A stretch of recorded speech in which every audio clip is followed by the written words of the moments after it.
आदिवासी हुंकार महारैली का आयोजन रांची के प्रभात तारा मैदान में 17 अक्टूबर को किया जाना है। बताया जा रहा है कि अलग अलग राज्यों से भी आदिवासी समुदाय जो है वो राजधानी रांची पहुंचेंगे। आज इसी को लेकर हम चर्चा करेंगे। हमारे साथ पूर्व शिक्षा मंत्री गीताश्री उरांव मौजूद है। बातचीत करते हैं कि 17 तारीख को अलग अलग जगहों से, अलग अलग राज्यों से भी जो आदिवासी समुदाय के लोग हैं वो राजधानी रांची पहुंचेंगे। क्या कुछ संदेश दिया जाएगा और महारैली का आयोजन जो आप लोग कर रहे हैं कितने बजे से शुरू हो जाएगा? सबसे पहले तो आपके चैनल के माध्यम से सभी दर्शकों को हुल जोहार है। और आदिवासी समाज जो है एकजुट होके ना सिर्फ हमारे जो 33 आदिवासी समुदाय हैं झारखंड में, और बल्कि जो हमारे पड़ोसी राज्य में भी जो हमारे आदिवासी भाई बंधु रहते हैं उन तक भी ये संदेश चला गया। वो भी तैयारी कर रहे हैं हुंकार रैली में हिस्सा लेने की।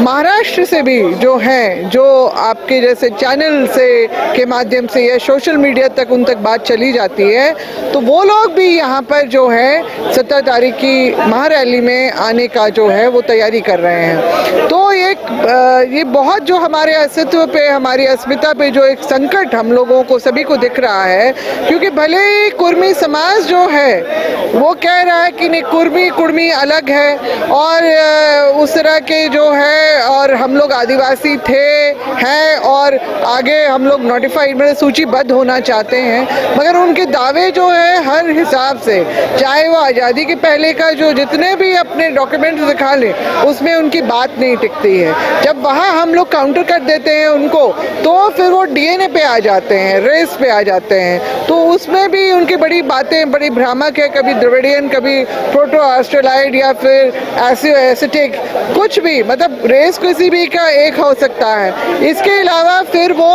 आज़ादी के बाद के अपने षड्यंत्र जो उनको जो है आदिवासी उनके जो लिस्ट में नहीं डालने का जो बात कही जाती है, तो आज़ादी के बाद भी जो कमेटी बनी थी काका कालेकर के अगुवाई में, तो उसमें तो स्पष्ट रूप से पूछा ही गया था कि आदिवासी लिस्ट में कौन कौन लोग रहना चाहते हैं, या एससी में कौन रहेंगे या फिर ओबीसी में कौन रहेंगे। तो उस समय इन्होंने अपने लोगों ने बिल्कुल सच कहा। उन्होंने शिवाजी महाराज के वंशज अपने आप को बताया, तो उस समय तो उन लोगों को जो है आपका ओबीसी का कैटेगरी में डाला गया। अब जो है इसके कभी इस तरह की बातें नहीं रही कि इनमें कोई आदिवासियत हो भी, या फिर इनका कोई उस तरह के विचार हो, या फिर वो कभी इस तरह का नाता भी रखते हो हमारी परंपरा से, संस्कृति से, इतिहास से, विरासत से, किसी भी चीज़ से कभी भी कोई तालमेल मेल नहीं दिखा। और फिर आपका झारखंड बनने से जो लगभग 4 वर्ष पहले जब पेशा का प्रारूप सदन में पार्लियामेंट हाउस के पटल पे रखा गया, जिसमें स्पष्ट रूप से जो व्यवस्था में, अनुसूचित क्षेत्रों में व्यवस्था में आदिवासियों को जो है प्राथमिकता देने की बात हुई, तो तत्कालीन सांसद जो शैलेंद्र महतो जी और जो रामटहल चौधरी जी जो कुर्मी समाज से आते हैं, उन्होंने इसका घोर विरोध किया, कोर्ट तक चले गए। और उसके बाद फिर जैसे झारखंड बनता है 2001 से इनके सुर बदल जाते हैं। ये ना सिर्फ दावे करते हैं और उन दस्तावेजों का हवाला देते हैं जो आज़ादी से पहले के हैं, और षड्यंत्र की बात करते हैं जो आज़ादी के बाद भी हुआ उनके साथ। लेकिन इस रैली को लेकर दो तारीख जो है वो सामने आ रही है। एक कहा जा रहा है कि 12 अक्टूबर को मोरहाबादी में होने वाला है, और आप लोगों का कहना है कि आप लोग 17 अक्टूबर को प्रभात तारा में करेंगे। तो ये 2 डेट क्यों? क्या अलग अलग संगठनों की तरफ से महारैली का आयोजन किया गया है? आयोजन करता यहाँ 2 हो गए हैं अलग अलग। एक ने जिन्होंने जिन्होंने पहले 5 की डेट की, उसके बाद फिर 12 की कर दी, और हमारा तो 26 सितंबर को जो यहाँ पर सरना स्थल पे ही जो राज्य भर से आए हुए हमारे विभिन्न आदिवासी संगठनों की सर्वसहमति से मैदान, दिन, तारीख, डेट, टाइम भी जो फिक्स किया गया।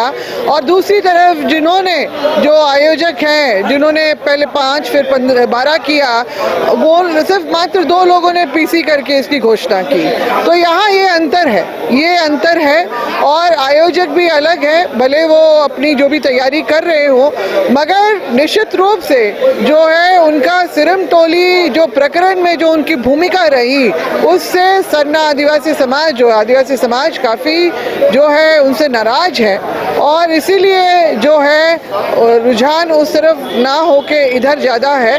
और ये स्पष्ट है कि हम लोगों ने सबकी सर्वसम्मति से ये महारैली का जो है प्रारूप तैयार किया है। आपको नहीं लग रहा है कि इस समय आदिवासियों को इंटैक्ट रहने की जरूरत है? दो अगर अलग अलग संगठनों की तरफ से महारैली का आयोजन किया जाता है तो सवाल भी कुर्मी नेताओं की तरफ से उठाए जा रहे हैं कि ये लोग आपस में ही सुलझा नहीं पा रहे हैं, एक साथ ये लोग अपनी बात नहीं रख पा रहे और अलग अलग दिन महारैली का आयोजन कर रहे हैं। ये इनके भी तो कुर्मी समुदाय के भी तो नेता अलग अलग जाके बयानबाजी कर रहे हैं, तो ये संभव नहीं है। और मैं तो कहती हूँ इसको पॉजिटिव वे में लिया जाए कि अगर 12 को कर रहे हैं तो भी आक्रोश ही है उसमें जो प्रदर्शित करना चाह रहे हैं, 17 का भी हमारा है। बस यहाँ अंतर मैंने जो बताया कि सबकी सहमति से हुआ और एक जो दो हैं वो भी करें, हम उनका विरोध नहीं कर रहे हैं, मगर जो बातें को स्पष्ट करना जरूरी है कि जो 17 की जो हुंकार महारैली है वो सर्वसम्मति से सभी आदिवासी समुदायों के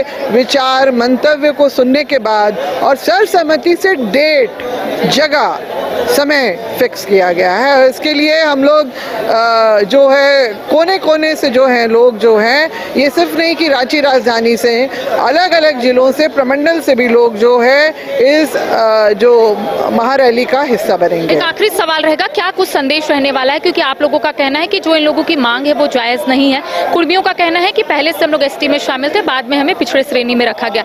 तो इस महारैली से क्या संदेश रहेगा? क्योंकि कुर्मी नेताओं की एक और बात जो है वो सामने आई है, उन लोगों का कहना है कि भारत सरकार से मांग हम लोग कर रहे हैं, तो आदिवासी लोग इंटैक्ट होकर महारैली का आयोजन क्यों कर रहे हैं या फिर इस तरीके का बयान क्यों दे रहे हैं? नहीं, देखिए, दावे कुछ भी कर ले, मगर आदिवासी समाज ने जो इनके हाथों अपमान प्रताड़ना जो झेली है, जो भेदभाव झेला है, वो कैसे वो मतलब भूल जाएगा। और बस इसीलिए लोग जो है इतने मतलब बड़ी संख्या में, कहीं कहीं तो हमने देखा है कि कोई अगुवागन भी नहीं है, मगर क्योंकि आह्वान ऐलान हो गया कि महारैली होगी, जैसे आप रामगढ़ का ही देख लीजिए, तो वहाँ पर लोग जो है स्वतः कोई अगुवा नहीं चल रहा था, लोग चल रहे थे, तो वो उनका आक्रोश उनको आगे ठेल रहा है। तो ये जो है चीजें अगर वो हमारे भाई बंधु रहते या आदिवासी रहते तो वो पहले से ही हमारे साथ जो है उसी तरह का व्यवहार उनका रहता। ये बात है, राजनीतिक लोग जरूर बैठे हैं, उनके मुद्दे अलग तरीके के होते थे, इसलिए वो बैठे हैं और वहाँ पर कोई ऐसा नहीं था, एक अलग एजेंडा था कि झारखंड अलग राज्य करने का। और मगर ये जो सामाजिक रूप से जो भिन्नताएं रही हैं वो स्पष्ट रूप से झलकती रही है टाइम टू टाइम, और वो ग्रामीण क्षेत्रों में ज्यादा दिखता है। आप लोगों का एक आरोप जो है लगातार लगता हुआ नजर आता है, आप लोगों का कहना है कि ये लोग अभद्र टिप्पणियां करते थे आदिवासियों पर, अभद्र भाषा का प्रयोग करते थे, ये कैसे करते थे? और अभी भी हाल फिलहाल में भी आपको बहुत सारे ऐसे प्रमाण मिल जाएंगे। बहुत हाल का तो आपका सिल्ली का ही दो आपको मिल जाएगा। एक तो लोहरा आदिवासी समाज के द्वारा सरकारी कुएं से भी पानी, निजी तो छोड़ दीजिए, सरकारी कुआं से भी पानी वो लोग अपने हाथ से नहीं ले सकते हैं। दूसरा जो है तकरीबन उसी 2020 में मेरे पास मामला आया था कि इसी तरह से मुंडा समाज के लोगों को भी जो है सरकारी कुएं से पानी ना लेने देने के लिए वो दीवार खड़ी कर रहे थे, जिसका मामला इतना भड़क गया था कि थाना तक चला गया था। और उस समय के जो विधायक नेता लोग जो थे उन महतो समाज के, उन्होंने इसमें चुप्पी साधी हुई थी। अभी जो 2-2.5 महीना पहले जिनको आदिवासी समाज, समस्त आदिवासी समाज, मतलब सिर्फ झारखंड की मैं बात नहीं कर रही हूँ, पूरे देश भर में भगवान बिरसा मुंडा जो उनको उस तरह से बिरसा ब्रिगेड वगैरह आपको मिल जाएगा, मध्य प्रदेश में, महाराष्ट्र में, अन्य जगह पे भी मिल जाएगा, गुजरात में, राजस्थान में, तो उनकी जो प्रतिमा को खंडित किया गया सिल्ली के चौक पे और चिन्हित भी हो गए जो दोषी। और ये वर्तमान और पूर्व विधायकों के द्वारा कहा गया कि इनको सजा मिलनी चाहिए, इन्होंने अपराध किया है, 4-5 महीने तो इनको जो है जेल में बिताने चाहिए, मगर 4-5 घंटे में ही ये लोग वापस आ जाते हैं। तो ये आप समझ लीजिए कि अगर ये भगवान बिरसा मुंडा के लिए इनके मन में सम्मान होता तो क्या ये इस तरह की बातें होती, क्या ये ऐसी घटना घटती क्या? मगर हुई है, ये सारे प्रमाण हैं अभी। और शिवाजी महाराज का तो ठीक है, आपने कहा आप अलग उसके हैं, धड़े के हैं लोग, आप हमारे घेरे में क्यों घुसना चाहते हैं? बस राजनीति से प्रेरित है ये सारा इनका जो भी अभियान अभी चल रहा है। अपने मान सम्मान, तो हम भी अपने हक अधिकार के लिए आदिवासी समाज जो है एकजुट हो गया है। और फिर जो है आप देखेंगे कि 17 तारीख को किस तरह से ना सिर्फ हमारे पड़ोसी राज्य से या झारखंड से, बल्कि महाराष्ट्र से भी लोग यहाँ पर पहुंचेंगे इस आंदोलन का हिस्सा बनने के लिए, क्योंकि आदिवासियत की जहाँ बात आती है उसकी रक्षा करना, तो सब देश भर के आदिवासी भी एकजुट हो रहे हैं। तो देखिए 17 अक्टूबर को हुंकार महारैली का आयोजन जो है आदिवासियों की तरफ से रखा गया है। रांची के प्रभात तारा मैदान में तमाम जो आदिवासी समुदाय के लोग हैं अलग अलग राज्यों से भी राजधानी रांची पहुंचेंगे। हालांकि आपने सुना कि स्पष्ट तौर पर पूर्व शिक्षा मंत्री गीताश्री उरांव का स्पष्ट तौर पर यही कहना है कि एक संदेश जो है वो दिया जाएगा कि पहले भी कुर्मी जो है वो एसटी में शामिल नहीं थे, और अगर अब वो लोग एसटी में शामिल होने की मांग कर रहे हैं तो ये मांग जायज नहीं है। सहयोगी नूतन के साथ करिश्मा सिन्हा, न्यूज़ 5 को रांची।